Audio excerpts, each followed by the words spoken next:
This is SoundNotion, the weekly podcast for new music and music news. I'm Patrick Gulo. I'm Dave McDonald. I'm Sam Merciers. And I'm Nate Blayton.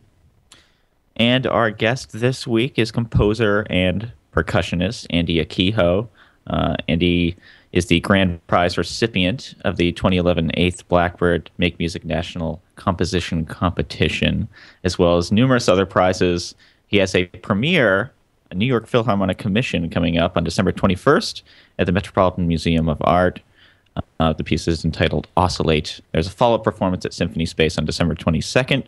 We're so happy you can be here today. Andy, thanks for joining us. Thanks for having me. So, Great. Go ahead. Well, we just wanted to talk about this piece. I mean, the Contact New Music Series is a serious deal, and we're so happy we can have someone on who's participating in that. How did you get involved with this series? I got an email to write a piece for the group. It starts with an email. Yes, and I don't know, this is around January, and This past January? yeah, past December, January, around there. And yeah, it just started from there. Composer in residence Christopher Rouse and Ed Yim contacted me about this. Yeah. So what has your interaction been with the orchestra over this piece? Have you had a lot of back and forth with the orchestra? A lot of things have just started. So Friday we had our first reading. It was the first time they read the piece. So would you say that this is the highest profile reading you've ever had? Oh, definitely. I'm just trying to imagine what that's like. You know, I mean, it's stressful enough when you walk in and there's a bunch of like freshman and sophomore music majors going to read your woodwind quintet or whatever, you know, and then you go in and an ensemble of this caliber, it seems like it would be quite an experience. Oh, definitely. It's been a definite highlight, and I've always really looked up to this group, but and the percussionist in particular. Chris Lamb was one of my mentors while I was at Manhattan School, and it was great to. I mean, it's like a dream to have this caliber of musicians play my music, and especially because I know the percussionists, and I really admire them, and I really admire the group, obviously, and it's just been a great experience to have them play my piece. Was it hard in rehearsal to give them notes on things? I would think, because I find when people are reading my music that I will come back with a lot of comments on them as to how they could do it better, and a lot of those things I would think would be fixed by a group at the level of the New York Philharmonic. Was that kind of an intimidating thing to hear them and then give your thoughts on what they just did? There wasn't too much of that yet because it was a reading. Okay. So there's only been the one reading so far. Yes, so I haven't had too much direct interaction. This is a little bit different experience for me because I've never done something where I'm interacting with a professional orchestra or ensemble like this. I've usually worked with smaller groups. So, for example, when I was working with 8th Blackbird, it was really hands-on. I was on stage for the first rehearsal and was even doing some of the techniques with them and going through it really closely. But I've never had it in this situation where I'm out in the audience more. I feel a little bit further away. Yeah. But it's a new experience for me, for sure. Had you written a lot of large ensemble music before? No, not at all. I mean, the only thing I've done before is large ensemble is my steel pan concerto, and I did that at Yale School of Music. But I knew every single performer on stage because yeah, we were all colleagues and at the school at the same time. So that was a little bit different. And plus I was on stage too. So this is my first real experience with a really large ensemble that I'm not performing with too. So what was the writing like? How for somebody that has focused most of your composing on chamber music, how is the piece itself different than the chamber music that you've written?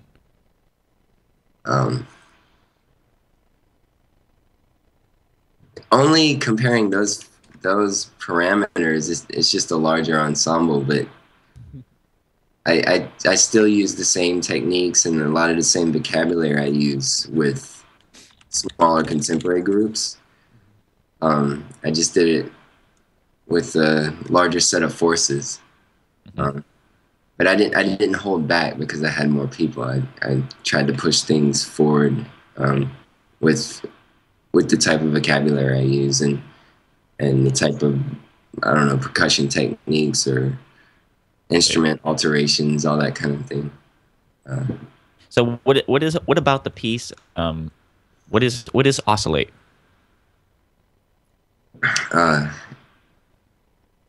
Are you just referring to the title, basically? Well, yeah. I mean, what was the impetus for what's oscillating? Yeah.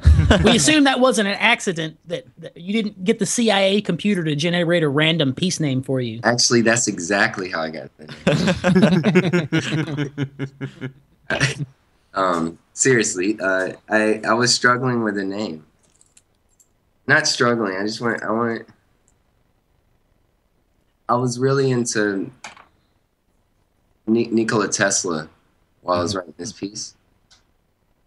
And I was really inspired by his work ethic and obviously the amazing things he accomplished and everything. And how Thomas Edison screwed him. Yes. Story. I keep telling everybody about Tesla and nobody's heard of him. I mean, it's upsetting how, yeah, I don't know. So many people haven't heard of him yet, but I understand why. It's because Edison did screw him, I guess.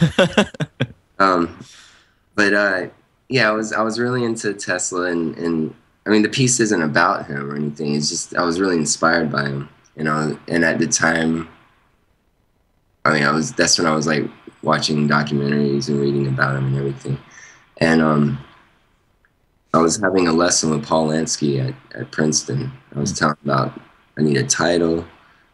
I didn't want to use the name in the title, although I was kind of influenced by it. And he suggested I put Tesla coil in an anagram. Yeah. So it was a computer-generated anagram maker. First thing that comes up is oscillate.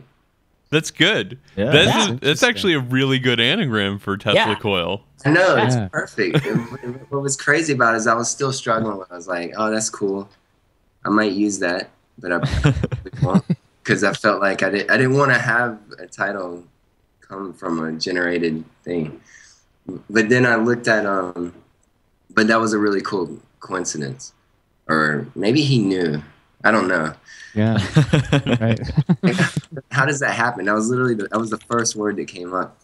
But I was looking at my score and I realized, I have it right here, the first page, I have instructions. It says create a siren effect into this rehearsal. The letter A, the first rehearsal marker. One player very slowly oscillates between pitches G sharp and B, while the rest of the players stay on a written pitch to kind of create a siren effect. One player just oscillating really slow. And I forgot that I wrote that because that had been way before I was trying to work on the title. Right.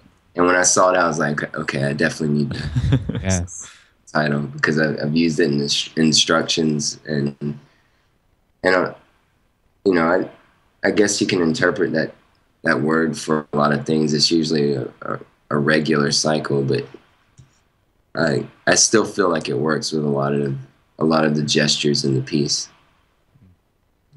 Cool.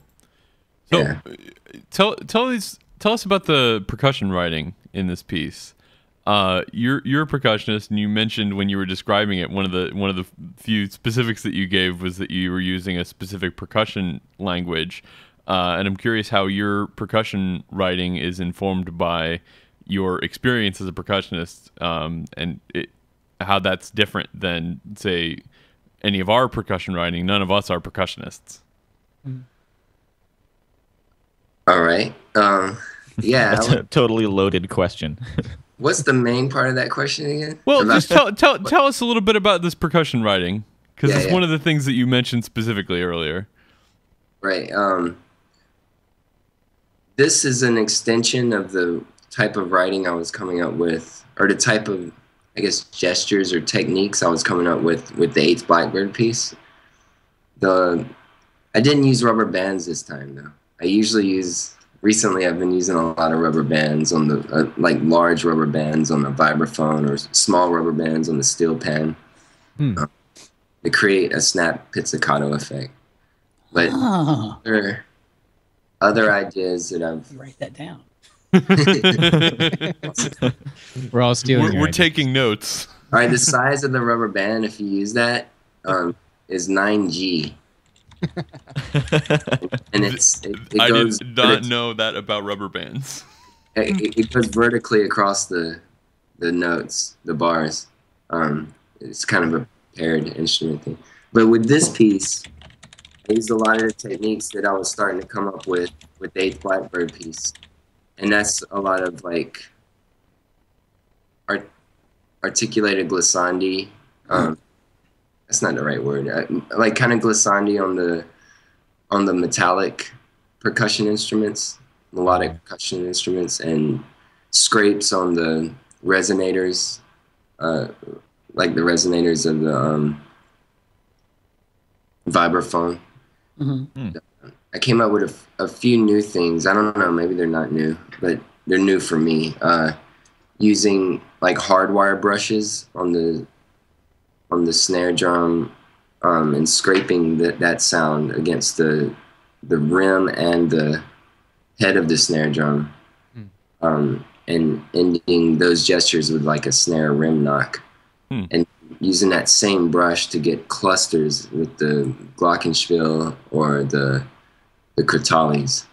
Is this like the kind of metal brush that kind of fans out a little bit, sometimes referred to as a dreadlock? Yes, exactly that. Okay. Here, I'll show you. Hey, you guys We're getting a impressed that I knew live that? demonstration. You guys impressed that I knew that? Oh, Yes. nice. Yes. Yeah. Fall is over. Dreadlocks. So it's a really hard gauged, and it's a braided brush, really hard. Huh. I love the way this sounds. I've been using it on steel pan and a lot of metallic percussion instruments. Also, there's a large bass drum or gran casa with a headed tambourine attached to it. So it's at a 45-degree angle. Is that the right? Yeah, it's at a diagonal angle, 45 degrees, and then hanging from the top lug or the stand of the bass drum is a string attached to a headed tambourine where the heads touch each other. So it's like a really large sometimes. So when you strike the bass drum right in the middle of the head, the zills, the little cymbals of the tambourine, obviously vibrate, but it doesn't overdo it. It does it just enough to. Right. Do they kind of continue shimmering as the head of the big drum vibrates? No, they don't. And I believe that's because the two heads are touching. If it shimmered too much like a sizzle cymbal, I wouldn't have wanted that sound. I wanted an articulate, really quick. That's interesting. Tambourine sound. So it adds that definition to the beginning of the bass drum sound. Yeah. Cool. Yeah. That's cool. And then I wanted to try to do thumb rolls on the bass drum head, where it would be like a really loud thumb roll on a super tambourine, you know. So are these? Sorry, go ahead, Nate. Yeah, I've heard that. It sounds like a lion's roar kind of thing, but huge. Yeah. But That's what I was thinking. the tambourine, the head, because the tambourine is head against head, it Yeah. dampens it, so it doesn't really do the roar sound. You would if Interesting. it's just a normal head, or like a timpani or a really large headed drum would have that really loud bear or lion's roar kind of sound. Yeah. This is more having a really large tambourine or a really meaty, bassy tambourine. That was the goal of this. So, did you discover these things just by sitting in a room with all these instruments and like poking at them with anything that you could pick up until you found these sounds? Yeah, that's usually how I write these days. I guess what I always try to do is, I don't know why, I just love creating sounds with regular instruments that haven't really done much before. So, for example, because this is conveniently right here, I have. Can I show you this real quick? Sure. Yeah. Show us anything you want. So I'll have. This is a regular steel pan sound with this mallet. And then I just like to alter the sound. So for example, this sound, I have a piece that has this sound in it.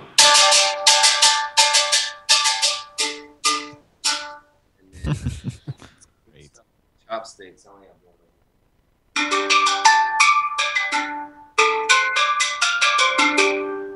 And then the ends of a coat hanger. Just those kind of things, you can get a lot of different sounds, and then when you stuff like this, those kind of sounds. And then That's awesome. With any other instrument, it's the same, as long as it doesn't hurt the instrument. Right. Yeah. That doesn't hurt the chrome on your pan to do that? No. I think if you were, I wouldn't want to slide this around too much. Right. Like this could, but that sounds cool too. But At the expense of the instrument. because the instrument is all one piece of metal, techniques like that wouldn't project as much, because a lot of when you're doing that across a vibraphone or glockenspiel, you're getting a lot of sound because all the notes are separated, so you get the in between.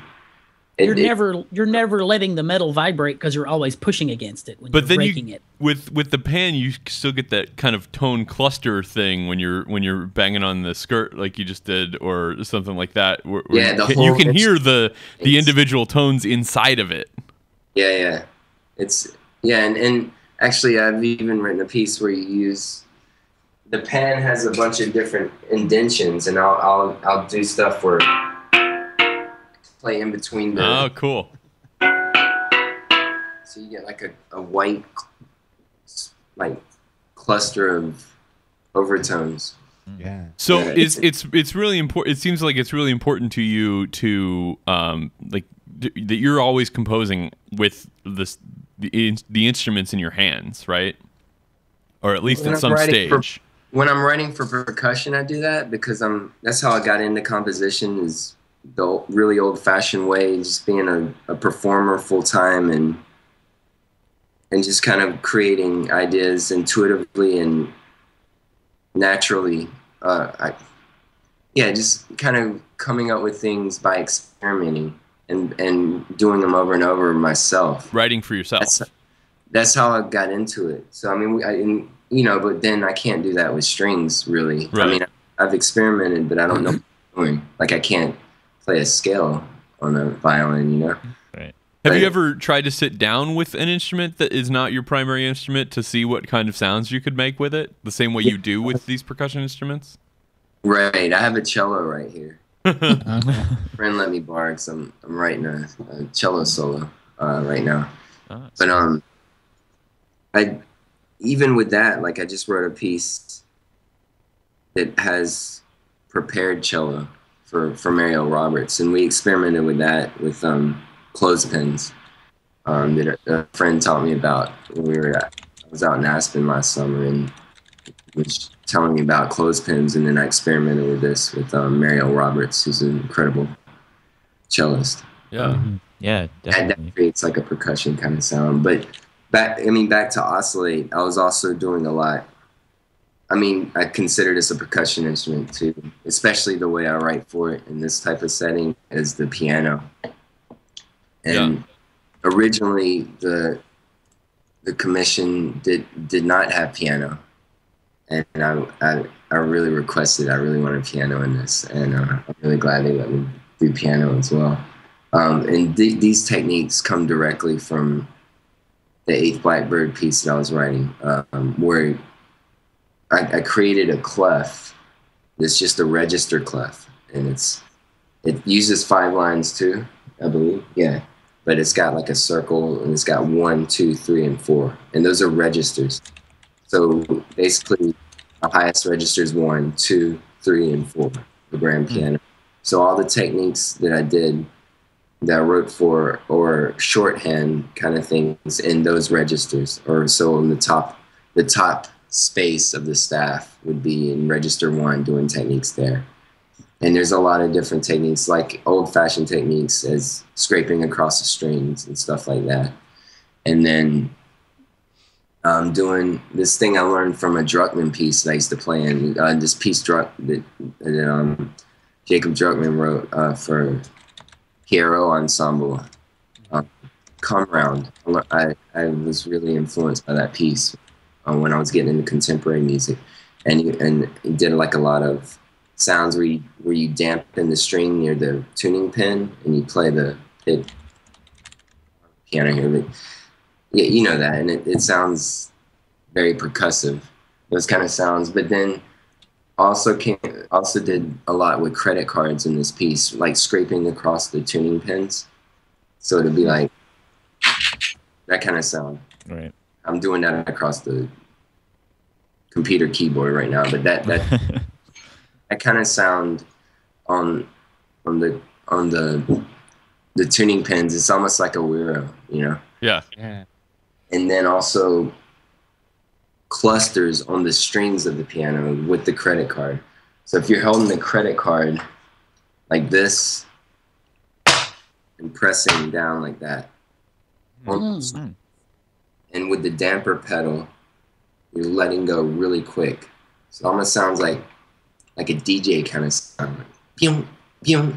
And then that's notated in whichever register it is in. And it's usually register 2 and 3. So you have sounds like ching, ching, like this kind of. Yeah. Okay. And So- then Okay, go ahead. it's on the strings, or marimba mallets on the strings, but not with the head, just the actual rattan or birch sticks of that on random notes of the strings. Okay. So you've gone through and explained a lot of really interesting sounding extended techniques. I'm wondering what appeals to you about extended techniques compared to traditional methods of playing these instruments.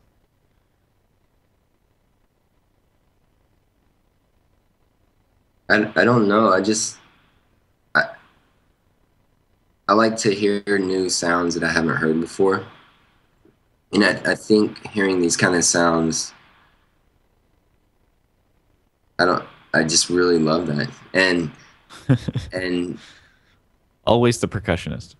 yeah, exactly. For being a percussionist, especially in a contemporary scene, you're always having to build instruments. You're always having to find instruments. Right.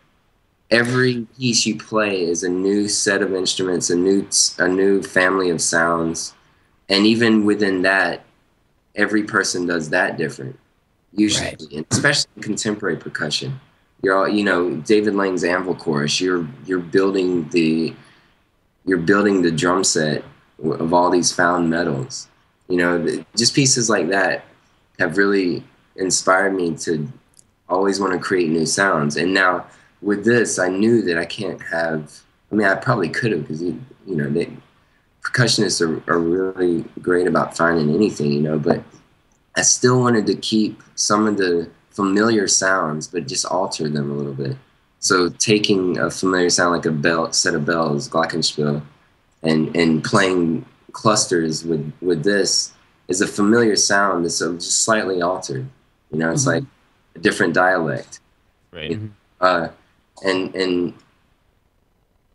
And it's not that I'm doing that just to try to be different or to only create a new sound. I just love that sound.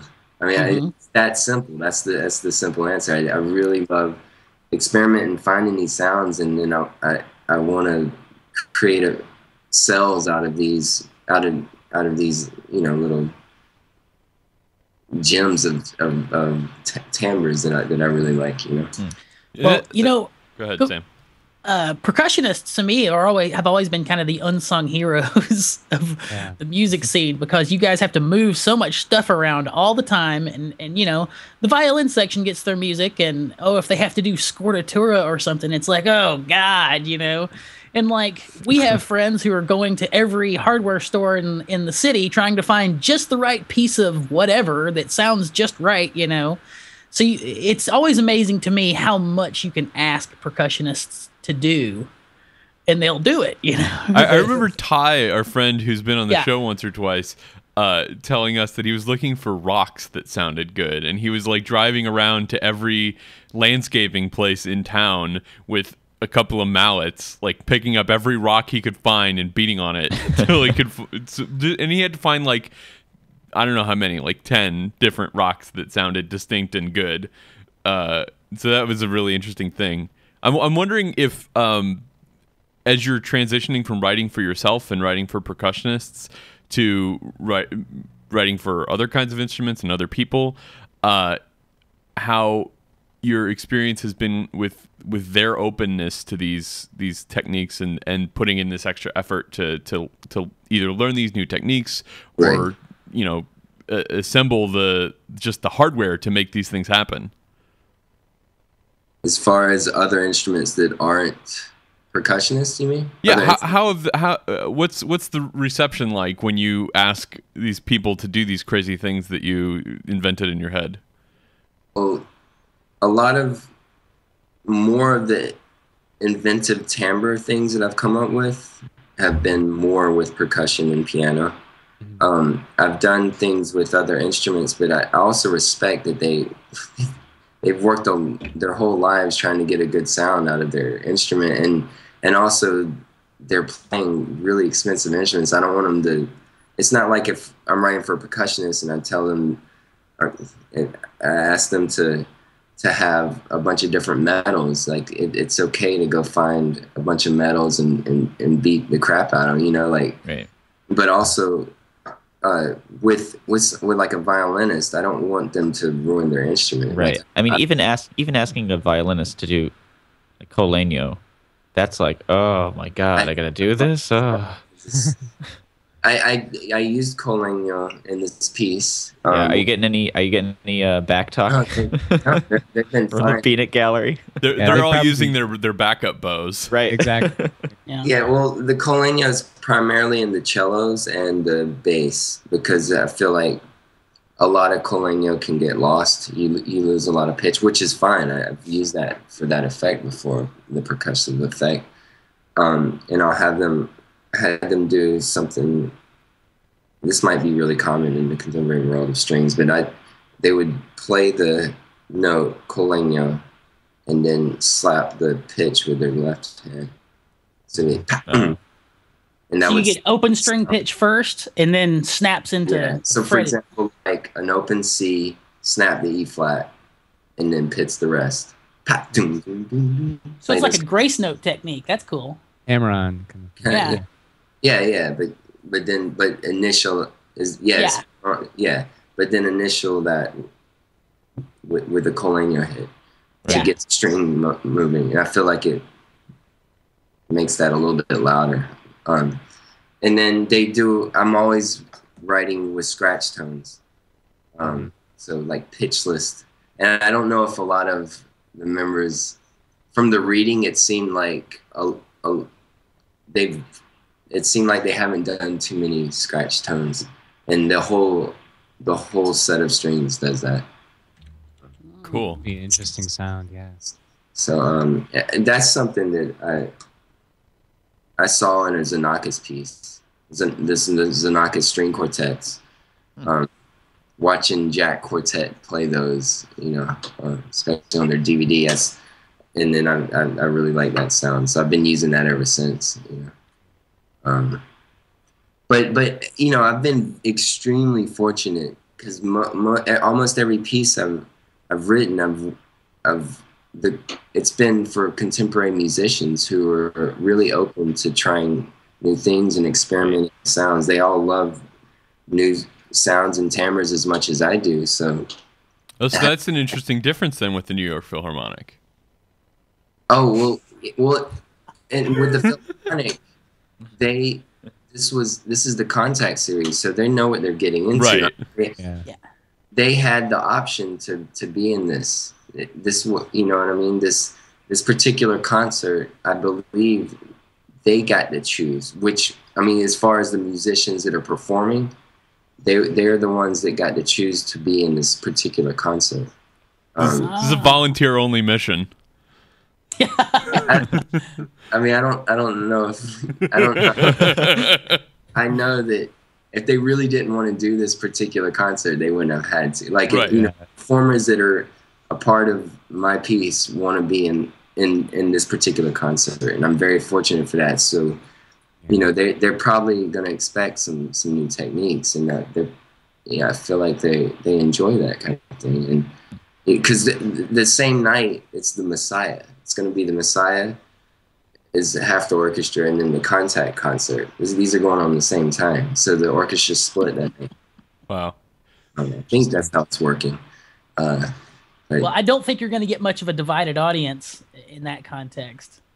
Like, oh yeah, well these are going on in different venues. Yeah, right? The Metropolitan Museum of Art is an interesting.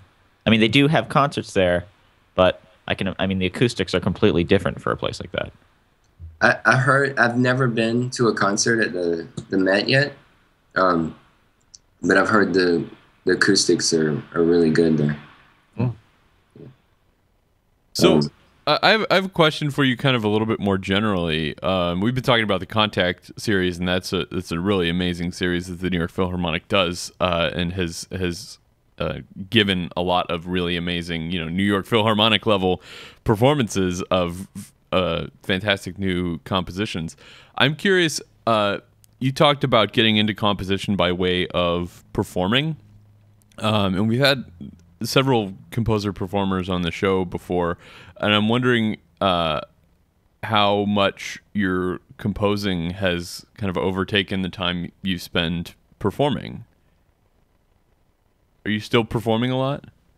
I'm not performing nowhere near as much as I used to, but I still perform.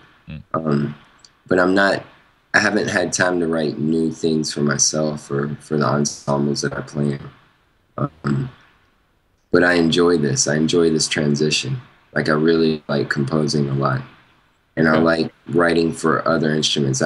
It started out, this has all been a really fast thing for me to do composition. I mean, the past few years it's really been my thing recently. And so when I perform,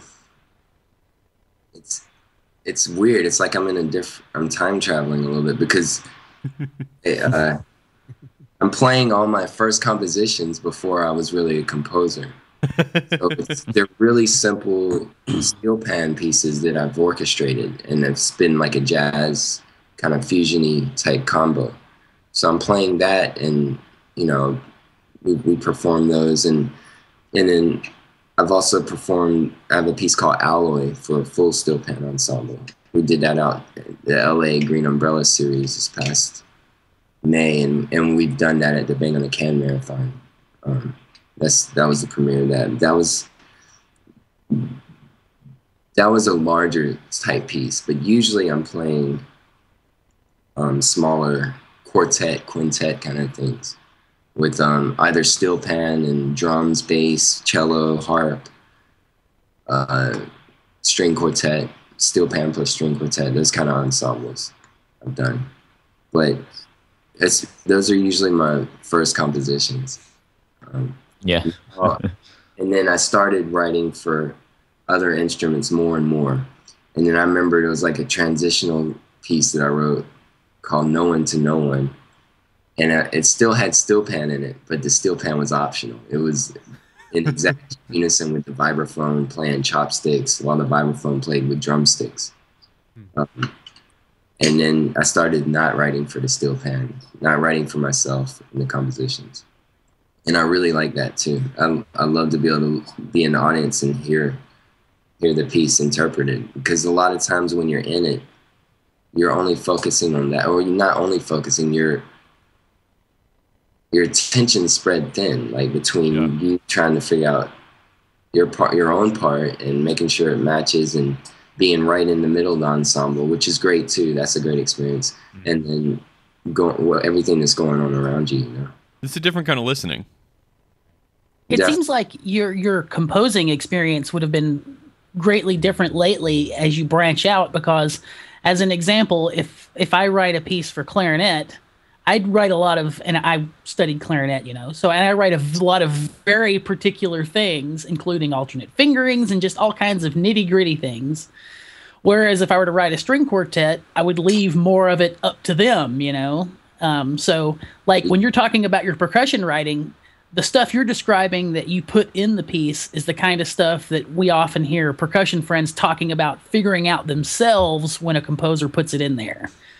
So like they'll describe a noise they want to hear, and the percussionist figures it out, whereas you know exactly what you want it to be, including the type of material they're going to use to hit and the technique and everything else. So that's very specific compared to, it seems like you'd have to leave some of the performance practice more up to the ensemble, writing for instruments that you don't have such an intimate knowledge of. Definitely. I feel like the more hands-on the instrument can be for me, the more I can be more exact in the score. I just wrote my first string quartet right before I wrote this piece. So now you're a real composer. That's right. No. That's it. The string quartet. Yeah, and I was thinking of a lot of the techniques, like trying to picture myself playing or trying to finger stuff and the different basically I wrote a percussion quartet with the string quartet and a lot of parts. You faked it. Yeah, no matter what instrument I'm writing for, I turn it into a percussion instrument. That's good. So I'm actually about to write my first percussion quartet and percussion trio, and I don't know what to do because it's already. I don't know. I can't create a percussion quartet out of a percussion quartet, so I'll have to rely on alternate techniques again. You have to turn them into a string quartet. There you go. Everything. Make them all play cello.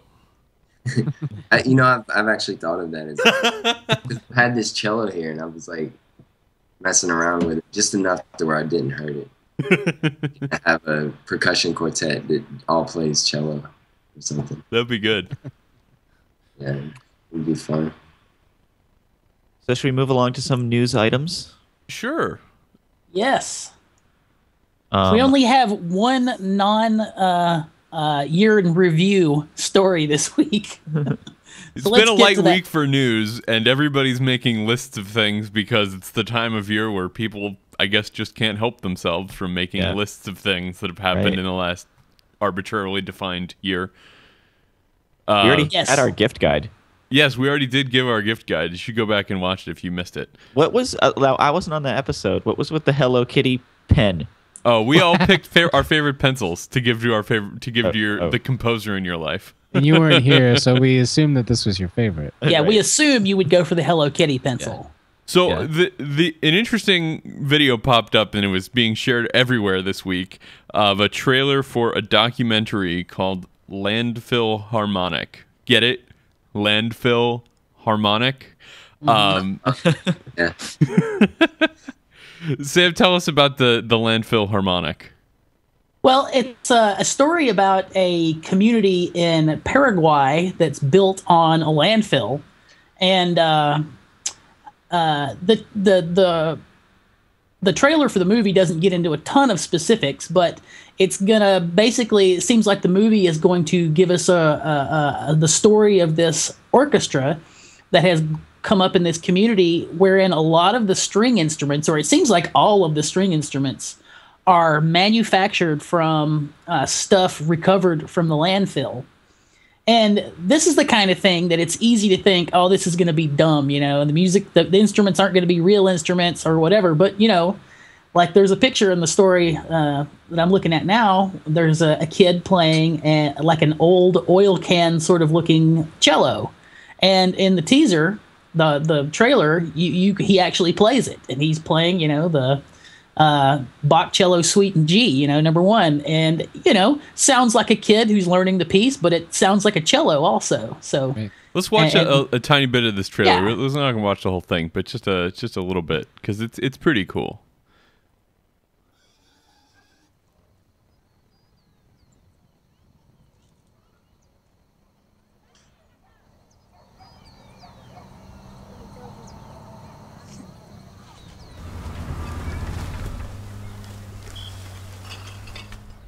Mi nombre es Ada Maribel Ríos Bogado, tengo 13 años y toco el violín. Me llamo Juan Manuel Chávez, más conocido como Baby, tengo 19 años y toco el cello. Este cello está hecho de una lata de aceite, la madera tirada en la basura y las clavijas son de una vieja cuchara para golpear la carne y para hacer el ñoquis. Y suena así.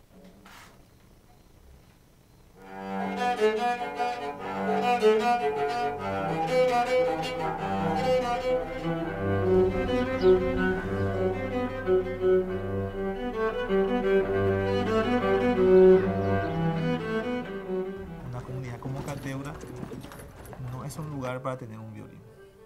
De hecho, un violín cuesta más que su casa.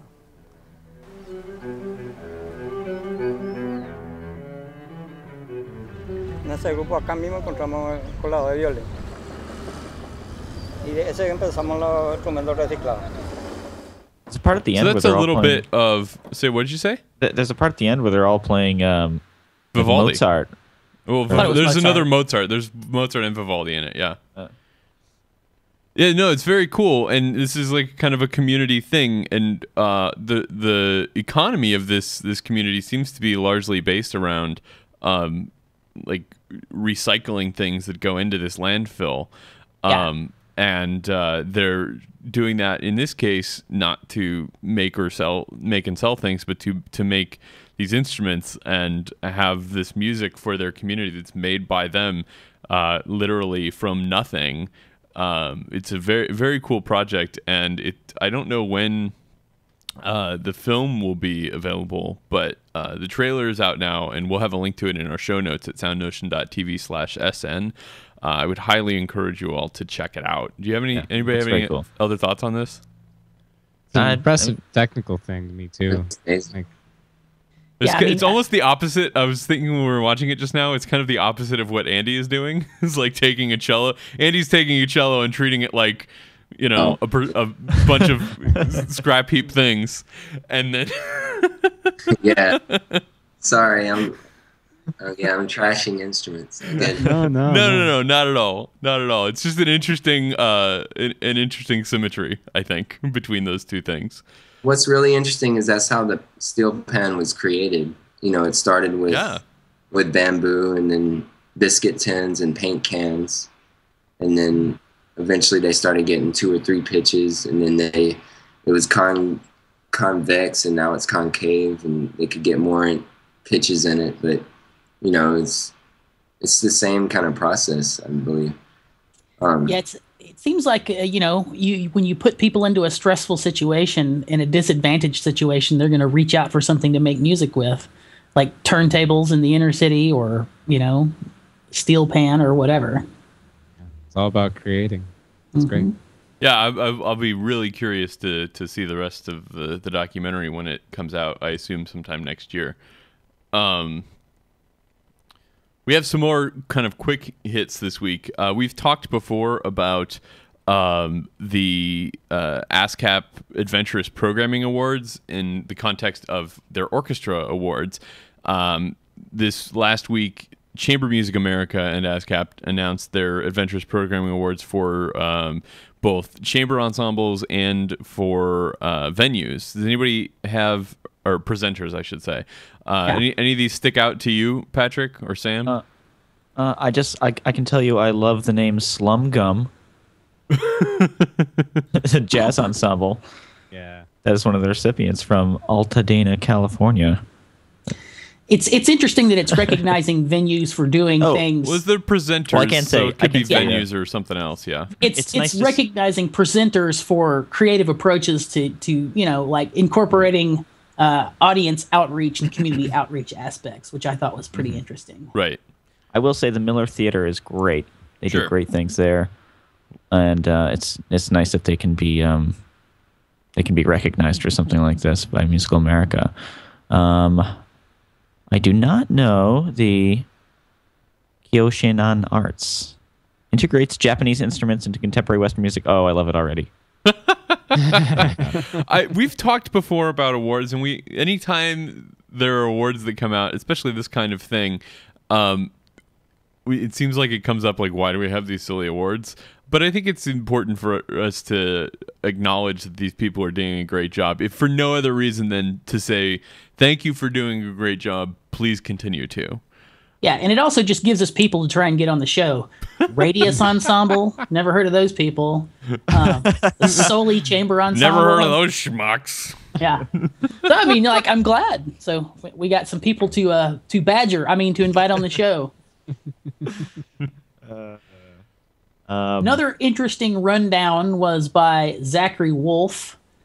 He gives a rundown of his personal favorite performances of the year. I think that's kind of scraping the bottom of the barrel to put in the New York Times. I thought it was interesting that Han Ben, which we covered on the show, his performance. Now Amadeus Leopold. Yes, Amadeus Leopold. Using stage blood and wearing Daisy Dukes and flying a rainbow flag and all of that stuff, and then playing the Tchaikovsky violin concerto in that context was pretty amazing. It's an interesting thing because it brings in all these other elements of performance that we often kind of ignore in classical music. Obviously, all of the surrounding things are an important part of a pop music performance or a rock concert, but in classical music we often kind of separate those things, and like that's for the people that don't really appreciate this stuff. So it's cool that that made this concert memorable to him, right? He's a New York Times music critic. He sees a lot of performances in a year, and that stuck out to him, and I'm sure that was a big part of it. So that's a cool thing. Yeah. Another list of things from the New York Times. Daniel Waken wrote up a list of his. He's kind of like these fake awards for the most significant news stories of the year in classical music. This one's a little more Jerry Springer in orientation. Yeah, I was thinking Zachary that when Wolf's. I read it. Like, a lot of this stuff is really kind of tabloidy, kind of like fisticuffs with the conductor or, that kind of thing. It mentions the iPhone during the end of the Mahler thing. Right. From earlier he calls that the certificate of absolution, which I like because great title for that. Well, because Alan Gilbert forgave him. Yeah, and if you read anything where, they actually talked to the guy about it, and he's a huge classical music fan, he had just gotten the phone from work, blah, blah, blah, and didn't know that this was going to happen. Right. So I like that, the certificate of absolution. I don't think the guy that cost the Cubs making it to the World Series has gotten his certificate of absolution yet, so maybe this will inspire Chicago to forgive that guy finally. Well, he's a Cubs fan. What are you going to do for him? There's a limited amount of help you can give the Cubs fans. Yeah, and it also talks about what's his name, Nikitin. Oh yeah, Yevgeny Nikitin's crazy swastika tattoos. There's a bunch of that kind of stuff that not really that closely related to music. Frankly, I don't care that much. One thing that stuck out to me, and this is kind of tangentially related to this, if I were going to make a list of significant stories of this year, and I guess maybe this is our transition into some of the things that we personally thought were really significant from the last year. The one that sticks out to me the most is what our friend Drew McManus is calling the season of discontent. Yes. With all of the orchestras, there seems to be just a huge number of orchestras this year that are not playing their seasons or didn't start their seasons on time, and many of them still have not started their seasons due to labor disputes. So that's a kind of a disturbing trend that this seems to be growing. And we talked to Drew about this a couple of months ago. You should go back and check out that show as well. And we asked him if there were more of them or if we're just paying more attention to them. And he said he thinks it's probably a little of both. So there's a lot of that going on. Anything stick out to you guys?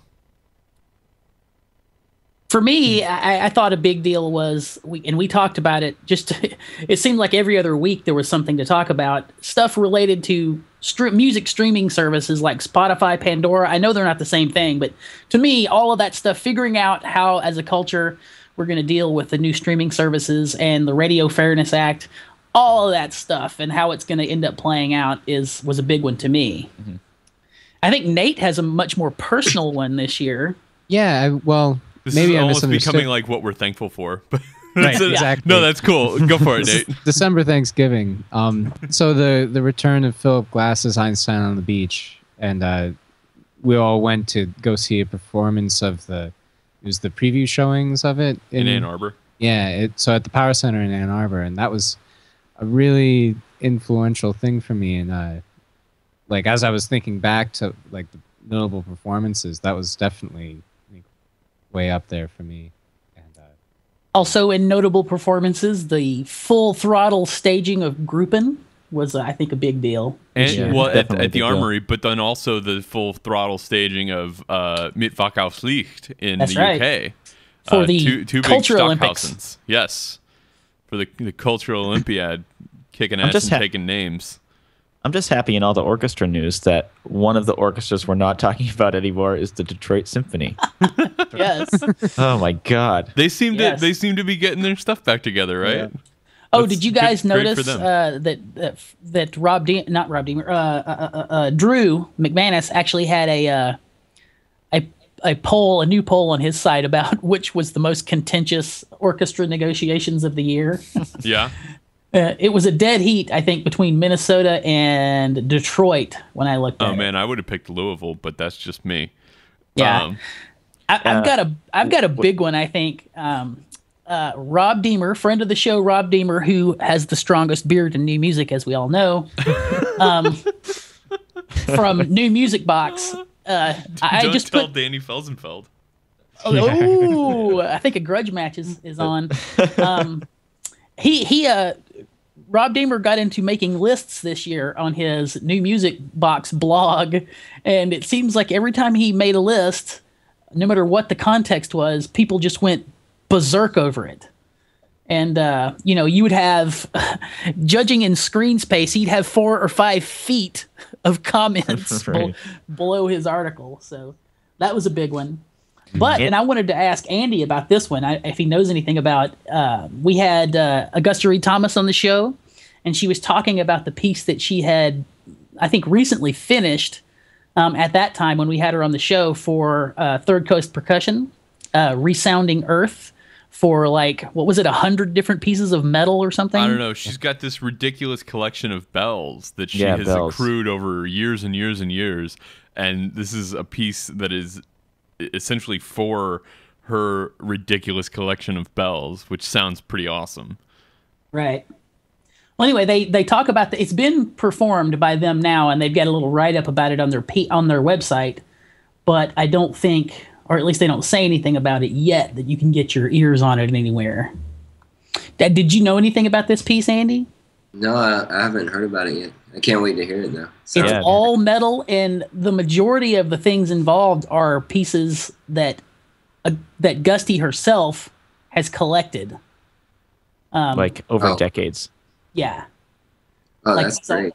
weird, different ethnic bells and all. If you listen to her, she pointed this out when she was on the show. If you listen to my music, you'll notice I love bells. And then we listened to the pick of the week that week, and sure enough, there were bells everywhere. So she ain't lying.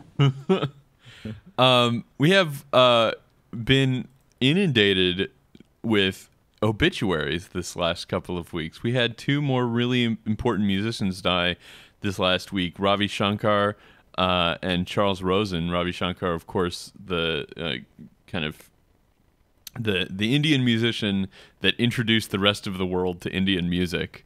A brilliant sitarist, and he's part of a great family of musicians. His daughter Anushka Shankar is a fantastic sitar player as well. I hear she's the only one he ever taught too. No, he's taught a lot of people. Really? Yeah, he kind of has like a school, kind of. It's not exactly a school, but it's like kind of a school. Like that is he the instructor? Yeah. Or is it? Sort of. I have some bad info then. And then his other daughter, of course, Nora Jones. Right. So we'll certainly miss Ravi Shankar. I've been listening to a lot of Ravi's music this last week. And also Charles Rosen, pianist. It's interesting that the one thing that these two have in common, Ravi Shankar and Charles Rosen, is not only were they amazing performers, but they were also great advocates of their music, and they were very well spoken and well written. In the case of Rosen, wrote a lot, and I think did a lot to bring people into their music from the outside that would not have ordinarily listened to it. There's a lot of, you can read a lot of Charles Rosen's writings on the subject, and you can find a lot of videos of Ravi Shankar on like late night television explaining what raga is. And it's the two amazing people, and we're very sad to lose them. Do you guys have anything you want to add? Also, Dave Brubeck. Yeah, we talked about Dave last week. Yeah. That was very sad. Dave Brubeck and Jonathan Harvey last week. So. You know, it's worth pointing out that the musical landscape could have been far different had Ravi Shankar not existed, I guess. And not just for introducing the West to his music, but, you know, it's actually funny. Like, the Beatles were sort of inspired more into their psychedelic era after meeting and dealing with him. And the funny thing is, they were playing a lot of interviews with him on NPR, and he hated that. He hated the fact that for some reason people ended up equating, like, you know, that kind of vibe with his music. He would castigate the audience for like smoking at his performances. Yeah. So anyway, but you know, you can draw a line that says that, you know, the Beatles did a bunch of things, like turn the recording studio into like the instrument that makes the art, and also opened up people's idea about what pop musicians are trying to accomplish. You know, are they just making entertainment, or are they making art? And that's been a discussion that the classical world has been trying to reconcile with, you know, the pop world ever since. And he at least had something to do with pushing the Beatles that direction. So worth mentioning, I think, at least. Yeah. So I think it's time to move on to our pick of the week. The pick of the week! Thanks, Sam. I don't know why I always need to thank you for that, but it seems novel each time. So. It does. Moving that effect slider up is very taxing. Yes. So our pick of the week is, as usual, from our guest, Andy Akiho. And Andy just shared this with us right before we started the show, so we have not heard it yet. So this is going to be our first listen as well. We're just going to listen to an excerpt from this piece. Andy, do you want to tell us anything about this piece before we listen to it? Yeah, this is one of my first compositions, one of my older compositions, called 21, and it was written for Mariel Roberts, and it is cello, and the cellist plays kick drum and loop pedal, and I played a steel pan, prepared pan with rubber bands, and pan with chopsticks, and a tambourine with the foot. Wow. Yeah, it's a lot of it comes from the 21st measure of the Bach G minor sonata, the fugue. And a lot of the material comes from just 3 chords of that arpeggiated. Very cool. And how did Muriel react to having to manage all of these extra cello things? She owned it. Yeah. This is the title track on her album, right? Isn't her album called 21? No, I should have sent you that track, but I didn't know if I had. That's more up to date. That's called 3 Shades, 4 Shadows, and that's on her CD, Non-Extraneous Sounds, Nineveh. This is the last track on my CD, No One to No One on Nineveh. Okay, cool. We'll listen to a little bit. This is Muriel Roberts performing 21 by our guest, Andy Akiho.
That is an excerpt from Andy Akiho's piece 21, performed by Muriel Roberts. So thank you, Andy, so much for sharing that with us. This is Very cool. awesome.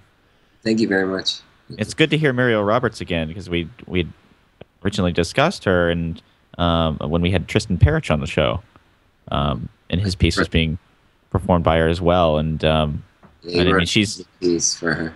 Yeah, she's a contemporary music rock star as far as I'm concerned, because she tore that piece up too. You know, the Tristan Parrish song. Yeah, it's amazing. So she's doing all that stuff herself. I mean, except for the steel pan. Yeah, she probably could. She probably could do that too. But yeah, she's doing the loop pedal and the clapping, the cello knocks, and the kick drum and the cello. What are you using to make the loop? A pre-recorded track. There you go. It would be impossible to do that live because you would need multiple loops. And it takes 9 bars to repeat. So if you mess that up right at the beginning, you'd be messed up for 10 minutes. Oh my God. I've written stuff for looping and had to deal with the problems that come from that, and pre-recording the last loop that was, the solution we came up with. Yeah, I don't feel like it takes away from the piece. It just makes it work. Right. 9 out of 10 times instead of 0 out of 10. Yeah. Yeah. I just feel like it would be a miracle if it worked. It'd be way too much to try to set up to not pre-record that loop. Mm-hmm. Right. Yeah. So, so Muriel's doing all these other things. Are you doing anything besides playing the steel pan? Check out the video when you can. Okay. Okay. I'm playing a regular pan and a prepared pan with rubber bands, and actually I have rubber bands right here. So paper clips, obviously it is. with the rubber band around it. These little rubber bands. I use these things for everything, so I have them in my office. But the rubber bands, and then they're prepared on the end, and it sounds like this. Okay. So it has like that nice dampening right at the end of the sound. Yeah, I've got your video pulled up, so there it is. Yeah. So yeah, that and and tambourine on the foot, like a foot pedal, tambourine on the gahate bracket, triggered by like a kick drum pedal. Cool. Very cool. Well, we can't wait for your performances on December 21st and December 22nd. So I'm really excited about that. Yeah. Do you have anything else coming up that you want to plug real quick before we wrap up? Go to his website. Yeah, check out my music. Let me know what you think. All right. Yeah, thank you. Yeah. Well, thank you so much for joining us. It's been a real treat talking to you. And we would encourage everyone to go to Andy's website and learn more about him. If you're in the New York area or going to be in the New York area, check out his music on the Contact concert, December. What were those dates again? December 21 at the Metropolitan Museum and December 22 at Symphony Space. Great. So definitely check those out, and we'll have links to those things on the Contact site, and we'll have links to where you can get the music that we just played of his and all those other things on our site, soundnotion.tv/SN. Thanks to everybody who is watching live in chat, soundnotion.tv/live. Normally we do this show every Sunday at 11 a.m. Eastern time, but we are going to take the next 2 weeks off for the holidays. We will see everyone back in the new year. We will be putting out a best of SoundNotion 2012 compilation during that break as well to keep you company. So if you have any thoughts on what you think should be in, what you think was our best stuff of this year, let us know. There's a contact form on our site. You can also send us an email, soundnotiontv@gmail.com. You can also connect with us on Facebook or on Twitter. We're at SoundNotion on Twitter. I'm at Dave McDowell. Nate is at Nate Tree. Andy is at Andy Akiho. Sam is at Housegoy. And Patrick is at Vox Shibuya. I got them all. There you go.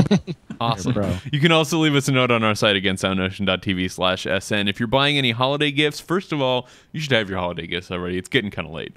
Second of all, if you have not bought them yet and you would like to support our show in doing so, if you use the Amazon search box thing on the right side of our site, we'll get a tiny little commission for that, and that just supports us. We don't have any ads in the show. We don't charge any money for the show, but it does cost us a tiny little bit to do it, and that really helps us out. And thank you to everyone who has already done that. Be sure to subscribe to this show in the iTunes store. If you're a YouTube person, you can subscribe to us there as well. SoundNotion's introduction includes music by Patrick Gullo and video by Tyler Lepp. Thanks again for watching, and we will see you back in the new year, in the future.